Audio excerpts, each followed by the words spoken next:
అందరికీ నమస్కారం.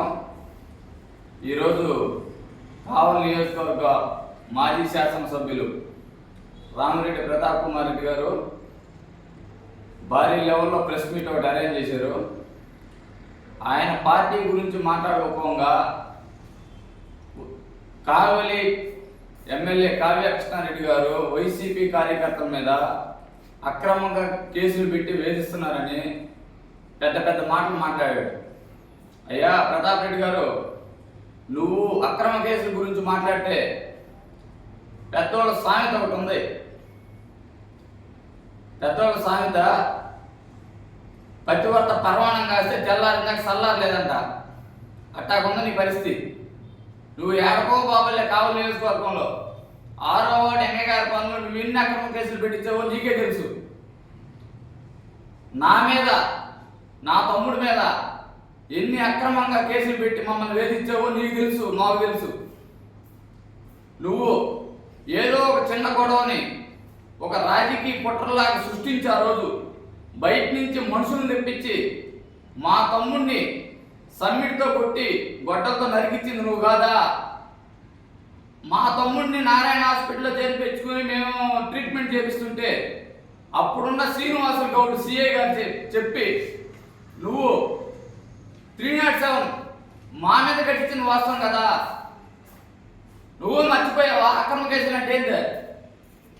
ఇదే అక్రమ కేసులు కావలి ఎమ్మెల్యే, మా ఎమ్మెల్యే మీ వైసీపీ క్యాండిడేట్ పెట్టుంటే ఈరోజు నీ ప్రెస్ మీట్లు అంతమంది అని కూర్చునేవాళ్ళు కాదు. ఇది అర్థం చేసుకో. అక్రమ కేసులు ఎన్ని పెట్టించావు అక్రమ కేసులు నువ్వు? 6వ వార్డులో కళ్ళు గీత కార్మికుల్ని మెంబర్షిప్ కోసం మేము పోయి అడిగితే ఆ రోజు మా మీద ఎన్ని కేసులు పెట్టించావు గుర్తులేదా నీకు? లోకేష్ పాదయాత్ర వస్తుందని నన్ను తీసుకెళ్ళి బెదిరించి నీ ఇంట్లో ఆ రోజు ప్రెస్ వాళ్ళని పిలిపించి నువ్వు కండో కప్పాలని చూసావు. ఇది వాస్తవం కదా? ఈ పనులు మా ఎమ్మెల్యే చేస్తుంటే ఈరోజు నీ పార్టీ ఉండేది కదా కాలంలో. నువ్వు అక్రమ కేసుల గురించి, మా ఎమ్మెల్యే గురించి ఇలాంటి మాటలు మాట్లాడటం సమంజసం కాదు. దయచేసి మా ఎమ్మెల్యే గారి గురించి ఇంకొకసారి, నువ్వు అసమర్థుడు కాబట్టి, నీ చేతకాంతనానికి కాబట్టి నిన్ను ఓడిపోయావు. ఆయన గెలిచాడు. నీలాగా ఎక్కడ ఆయన అక్రమాలు చేయలా, నీలాగా ఆయన ఎక్కడ రౌడీజాలు చేయలా. నువ్వు రౌడీ. అప్పుడు నీ గోండాలు పెట్టుకొని మమ్మల్ని అందరినీ బెదిరించావు. అప్పుడు పోలీసులు కూడా నువ్వు గోండాలకు వాడావు. ఇప్పుడు అదే పోలీసు నిజాయితీగా డ్యూటీ చేస్తుంది. నీలాగానే కృష్ణారెడ్డి గారి పోలీసులు వాడుంటే నీ పరిస్థితి గుర్తు తెచ్చుకో. నా మీద అక్రమ కేసులు పెట్టాడు, నీ మీద అక్రమ కేసులు పెడితే నీ స్థాయికి నువ్వు కావుల్లో ఉండి పోరాడాలా. నువ్వు ఎందుకు పరారైపోయావు? నీ తప్పు లేకపోతే నువ్వు ఎందుకు కావులు నువ్వు పరారైపోయావా? నీ చేతగాంతనం, నీ చేతగాని వ్యవహారాలు, నీ రౌడీజాన్ని నువ్వు చేసి ఒక మంచి మనిషి మీద ఇలాంటి నిందలు వేయడం తప్పు.